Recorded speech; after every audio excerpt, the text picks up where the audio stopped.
안녕하세요, 가치환입니다. 자, 오늘은 시장이 그렇게 나쁘진 않았던 것 같아요. 그런데 이상하게 체감상으로 코스피가 0.19% 하락이 나왔지만 이거보다는 많이 빠진 것 같은 라는 기분이 드는 것 같아요. 저만 그렇게 느꼈는지 모르겠지만 어쨌든 종가는 0.19% 하락이었어도 왠지 더 많이 빠진 것 같은 이런 기분을 지울 수 없는 하루였었고, 반대로 코스피는 코스닥이죠. 코스닥은 그래도 0.37%의 상승과 함께 모처럼 소폭의 반등이 나왔습니다. 자, 그래서 코스피의 상위 종목들을 보면 지수는 약보합권에서 움직임이 나왔었지만 이렇게 대형주 상위 종목들을 보면 대체적으로 1% 이상 하락이 나왔던 종목이 많았었고, 또 여전히 2차전지는 좋지 않은 흐름이 이어지는 것 같아요. 미국 시장도 테슬라를 보면 주가가 많이 빠지고 있죠. 물론 테슬라는 트위터하고 오너 이슈가 조금 더 작용이 되고 있지만 어쨌든 전체적으로 2차전지 범위 안에 속한 만큼 최근에 2차전지를 바라보는 관점은 좋지 않다, 그렇게 볼 수 있는 것 같습니다. 그리고 코스닥은, 자, 역시 코스닥이 상대적으로 빨간불이 더 많이 들어왔던 것 같아요. 다시 한번 오늘 컨텐츠 관련주도 좋은 흐름이 나왔었고, 또 가장 상승폭도 컸던 것 같아요. 그리고 코스피의 수급을 보면 오늘 기관은 그래도 많은 순매수가 들어왔지만 외국인이 3거래일 연속으로 순매도가 나오고 있어요. 그리고 다시 한번 최저 거래대금을 경신했죠. 자, 코스닥은 반대로 기관과 외국인의 동시 순매수가 들어왔고, 마찬가지로 거래대금이 저조했지만 그래도 코스피보다는 많이 나왔었네요. 그리고 삼성전자는 오늘도 여전히 외국인의 많은 순매도가 있었고, 또 하이닉스도 마찬가지로 오늘 외국인의 많은 순매도가 나왔습니다. 그래도 간헐적으로 기관이 매도를 하고 있다고 해도 전체적으로 매수세가 조금 더 강하게 작용이 되는 것 같아요. 그래서 기관의 수급은 지난주부터 그렇게 나쁘진 않은 것 같습니다.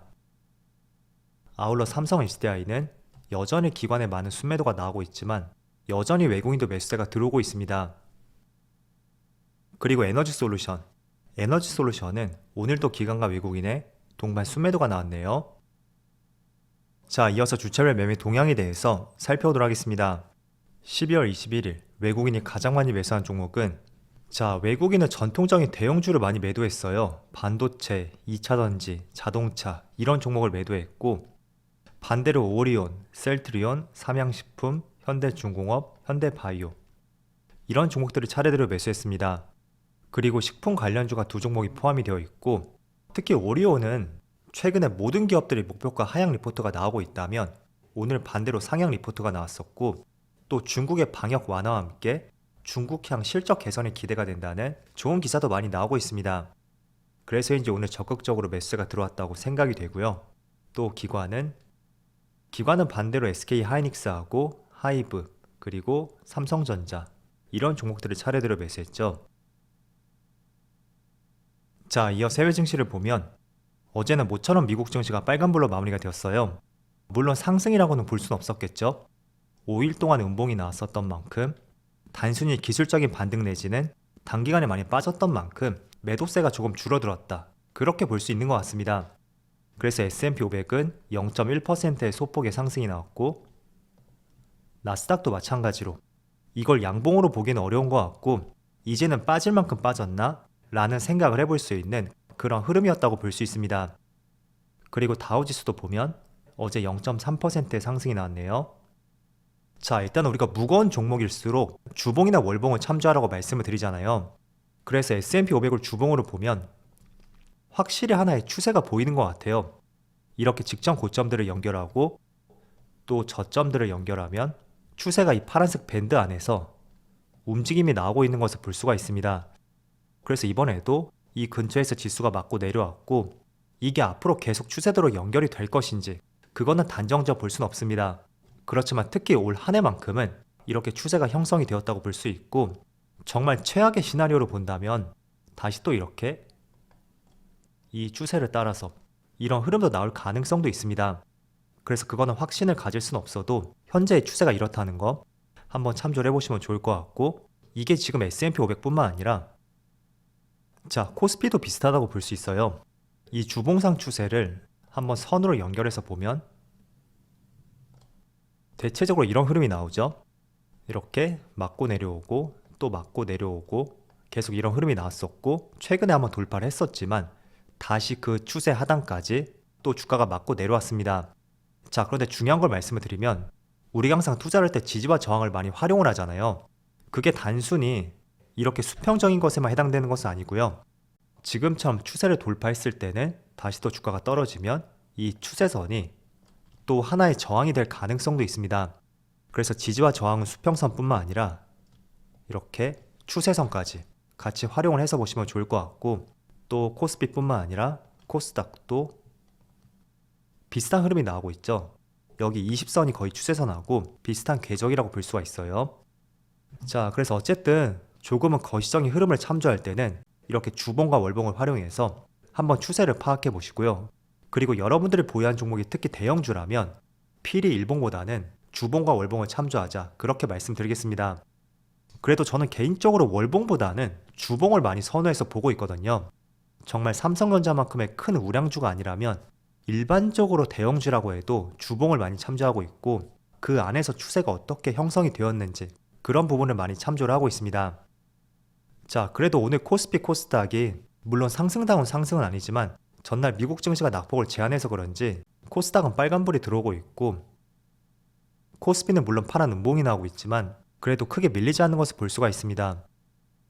자, 그리고 지금 실시간 나스닥 선물지수로 보면 오랜만에 장중에 0.4%의 빨간불이 들어오고 있어요.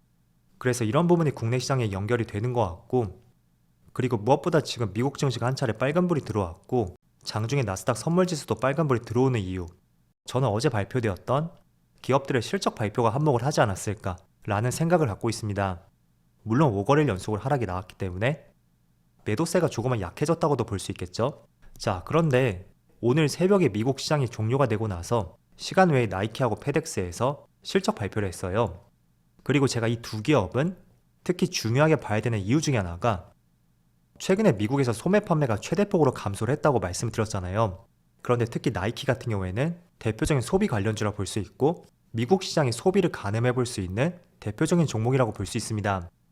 그리고 페덱스 같은 경우에는 물류의 증감률을 통해서 경기 가늠자 역할을 했었던 만큼 그런 관점에서 봤을 때 GDP의 상당 부분을 차지하고 있는 소비, 그와 관련된 종목들, 특히 나이키와 페덱스의 실적을 잘 확인해보자, 그런 취지로 말씀을 드렸어요. 자, 그런데 나이키의 주가를 보면 장중에는 보합권으로 마무리가 되었다면 시간에서 무려 13% 가까운 급등이 나왔고, 결정적인 것이 실적이 참 잘 나왔더라고요. 실제로 몇몇 기사를 보면 어닝 서프라이즈라는 표현도 있었는데, 일단 9월부터 11월까지 실적을 봤을 때는 매출은 작년 대비 17%가 증가했고 주당 순이익도 거의 20% 이상이 증가를 했습니다. 자, 주당 순이익이 20%를 증가했다는 것은 굉장히 실적이 잘 나왔다는 거죠. 하지만 글로벌 재고량이 전년 대비 43% 증가했다는 것은 소비가 위축이 되었을 때는 굉장히 부담스러운 재고 자산이 될 수 있고, 이거는 향후에 어떤 리스크로서 작용이 될 가능성이 있겠죠. 그렇지만 매출이 17% 증가했고 주당 순이익은 20% 이상 증가했기 때문에 일각에서는 어닝 서프라이즈라고 표현을 했었고, 시간에서 주가도 크게 급등을 하면서 마무리가 되었습니다. 자, 그리고 페덱스 같은 경우에는 장중에는 2.6% 하락이 나왔어요. 그런데 시간에서는 5% 급등이 나왔고, 물론 이 기업도 실적을 봤을 때는 매출은 작년 대비 4% 감소를 했거든요. 그런데 주당 순이익이 증가하면서 시간에서 크게 상승했다고 볼 수 있습니다. 그래서 이런 부분이 장중에 나스닥 선물지수로 연결이 되었고, 또 국내 증시까지도 하락을 제한시킬 수 있었던 주된 이유라고 볼 수 있습니다. 자, 그래서 이제부터 본격적으로 미국 기업들의 실적 발표가 이어지잖아요. 그래서 그 실적을 보면서 우려했던 것만큼 경기가 나쁘지 않구나 라는 인식들이 조금은 생긴다면 또 시장은 저점을 딛고 오늘 나스닥 선물지수처럼 반등이 나올 가능성도 있겠죠. 자, 그래서 내일 새벽에는 중요하게 봐야 되는 것이 바로 마이크론 테크놀로지의 실적 발표가 있어요. 항상 과거에도 그랬듯이 실제로 삼성전자나 SK하이닉스 본 실적 발표보다는 마이크론 테크놀로지의 실적 발표가 있을 때 주가의 변동성이 더 크게 나왔습니다.